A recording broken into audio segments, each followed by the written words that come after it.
Hi, this is Steve Andersen from the USBA, and I was scheduled to interview Dick Jaspers from the Netherlands.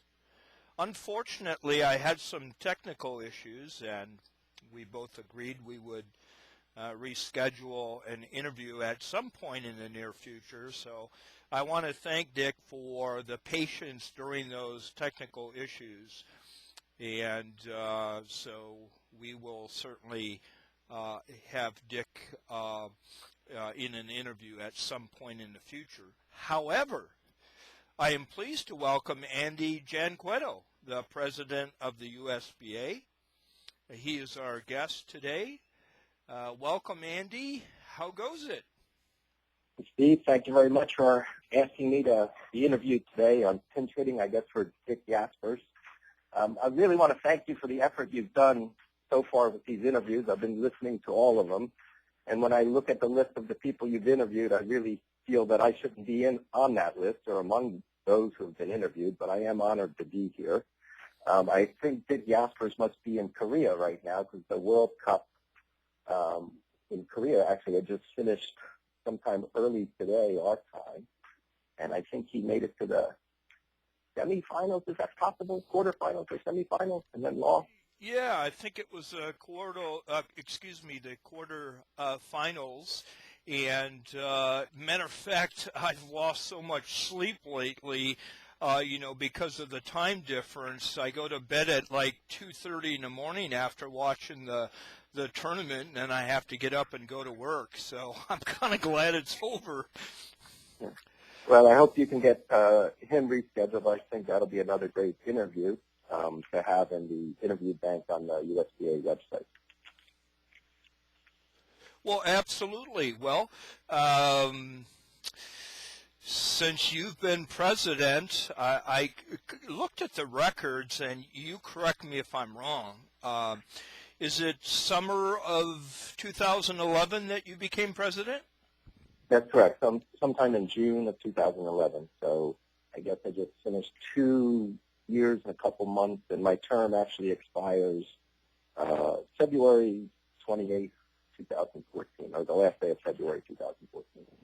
Oh, okay. Well, since you've been president, I think we've made much progress.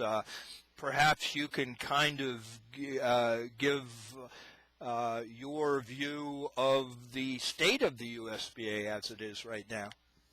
Okay, well, thank you very much. I don't attribute any progress we've made in the last 2 years, couple months to me. I attribute it to the hard-working board. I know listeners out there will have access to the USBA website, actually, and they can always look at the board members. There are currently, I believe, 11 board members, and each of them, works hard in his own way to do other things. And it would be hard for me to give a shout-out to each and every one, but I have appreciated working with the board during the last 2 years, couple months, and I look forward to working with them for the next couple months.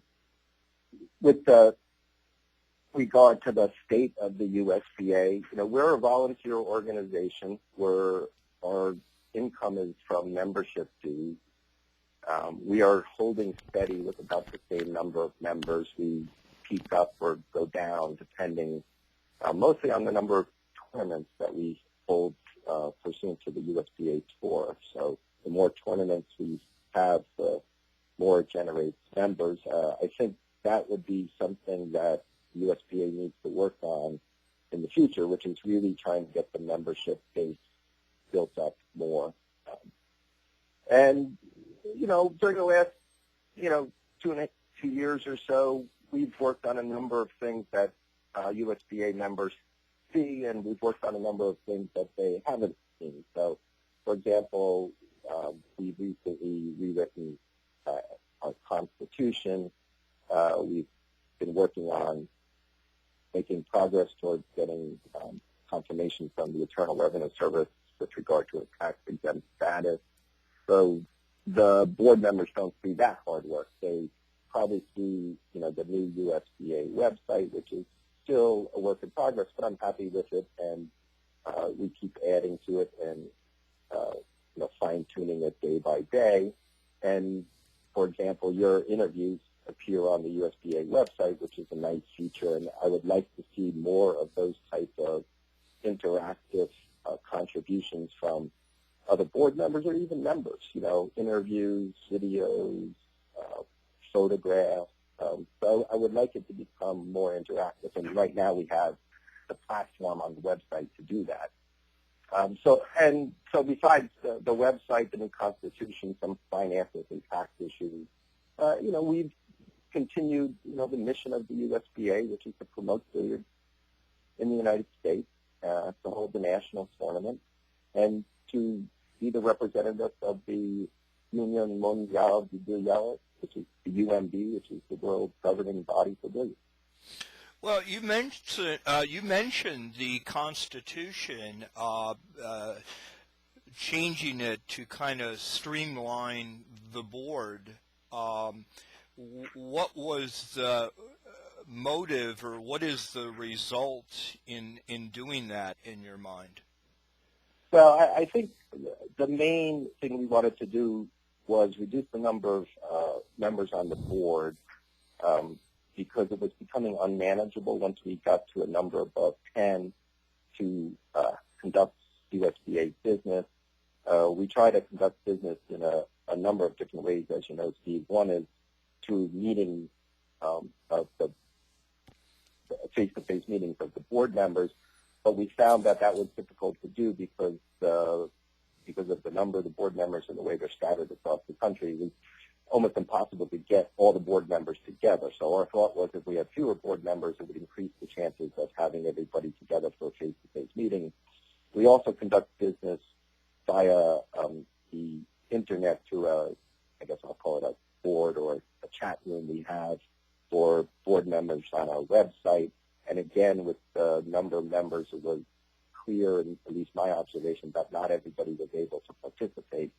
And finally, at some times during my presidency, we've also had conference calls with the board, and again, trying to get all 12 members of the board on a conference call was difficult. So it was my view that it was just going to be easier to reduce it to a working number of 7, and that's what the board finally agreed to, and that's what we did. So those changes will take place in the next election cycle, which actually begins very soon, this fall. Will begin the nomination period and then the election period. So in 2014, when the new board becomes elected, there'll be just 7 members. Well, that kind of prompts my next question. With the new board next year, what are your thoughts? Are you running for president again, or let us know what your decision is, Andy? Okay. Well, actually, the way the Constitution is rewritten, there's actually not going to be a presidential office per se.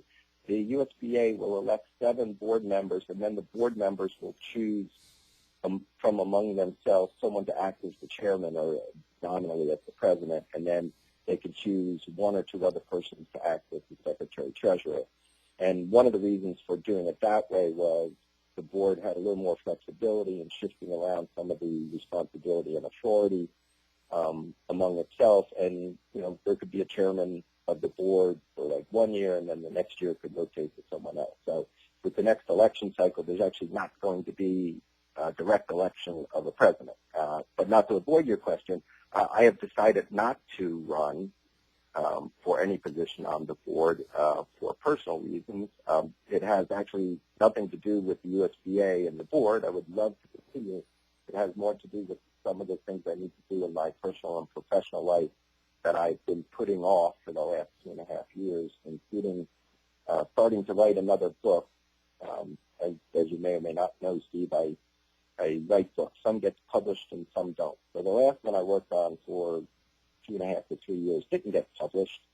The one before that did. So I have another one outlined and ready to go, and it's a big effort, and I would like to get started on it. So yes, you did mention that. Do you have a title of the book at this point?